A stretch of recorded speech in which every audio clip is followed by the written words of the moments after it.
Life is not a problem to be solved, but a reality to be experienced. Let me ask you a question. When was the last time you felt genuinely content with life?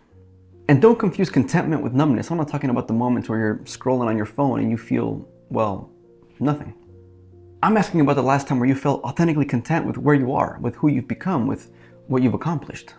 Where you knew there was more you could do, but you also understood that it was unnecessary, that it could wait because you wanted to savor life right now. If it's been a while, don't worry, I promise you're not alone. This idea of trying to fix your life and become the best possible version of yourself has been perpetuated over the last several years, thanks to the rise of self-improvement content. But what if I told you that the very act of trying to fix your life is the real problem? What if the constant desire to fix your life is what's actually holding you back? As I mentioned, the concept of fixing your life became prevalent due to the rise of the self-improvement industry. I've contributed to it myself with many of my videos. The thing is, I don't think it was done with bad intentions, at least not originally. I and so many others genuinely wanted to help people, and we understood that life is difficult and there are always ways that we can improve, and we just wanted to share the message with what little we know. The problem is with those that take it to the extremes, the Red Pill creators and the self-help gurus that try and convince you that, frankly, you ain't shit. You're not rich, you're not sleeping with supermodels, you're not driving supercars, and you know why that is? Because you're not putting in the work, because you're not focusing on endless optimization, because you don't want it bad enough, because your life is broken. But they can help you fix it all if you just buy their course right now for a one-time payment of $4.99. The issue with the ideas these creators were spewing is that they were fundamentally pathologizing aspects of life that were completely normal. They were taking ordinary feelings or emotions and turning them into borderline illnesses. Being bored, feeling sad, not being a fucking millionaire. If you were experiencing any of these things in your life, it meant something was wrong with you. It meant you were broken and you better get to fixing it if you don't want to end up as a beta male for the rest of your sorry ass life. This shit sounds crazy even coming out of my mouth right now. But these creators infected the minds of hundreds of thousands of people, young men in particular, making them feel inadequate and then capitalizing on that inadequacy by convincing them that they had the solution.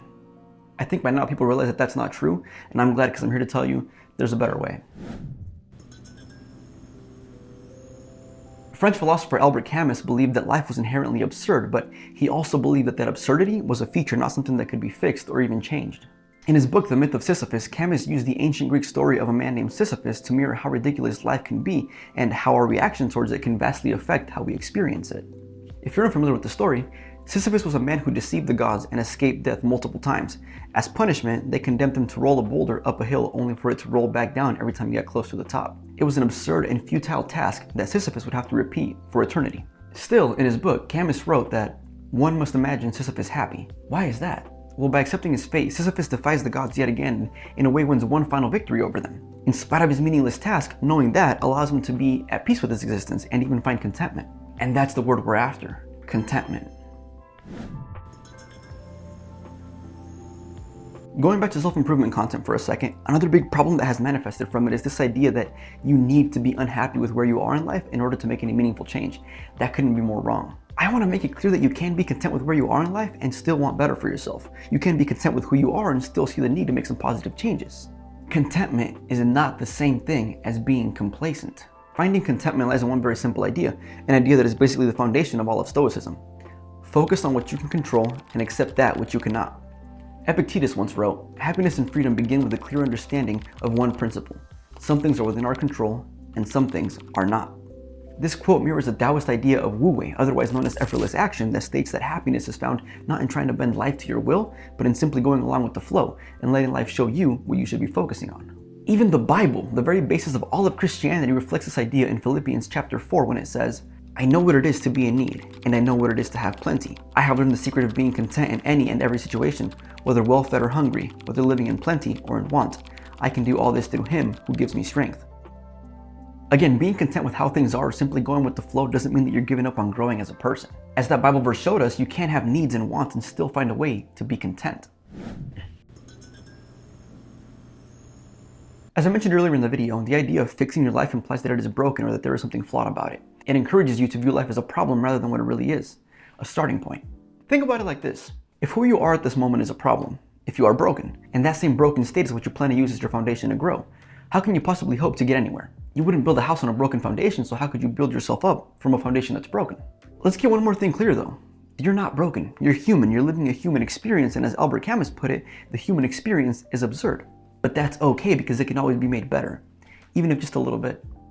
Japanese author and Zen master Shunryu Suzuki Roshi once wrote, "Each of you is perfect the way you are, and you can use a little improvement." Life is full of paradoxes, and this is just another one to add to that list. You can be perfect as you are and still need to grow. You can be perfect as you are and still need to improve. You can be perfect as you are and still need to just be better. Now, I want to take a moment to talk about that quote that I used in the beginning of the video. Life is not a problem to be solved, but a reality to be experienced. You see, life itself is not a problem, but it is full of problems. Problems that we strive to improve upon so that they don't make our lives miserable. And how do we improve those? Well, by becoming incrementally better versions of ourselves so that we are better equipped to handle life's problems. When we do this, even if we can't fix or remove a problem, we improve our ability to handle it and minimize its effects. But how do we become better? It's simple. By experiencing life. The problems we face, the challenges we overcome, the losses we deal with all help make us better versions of ourselves.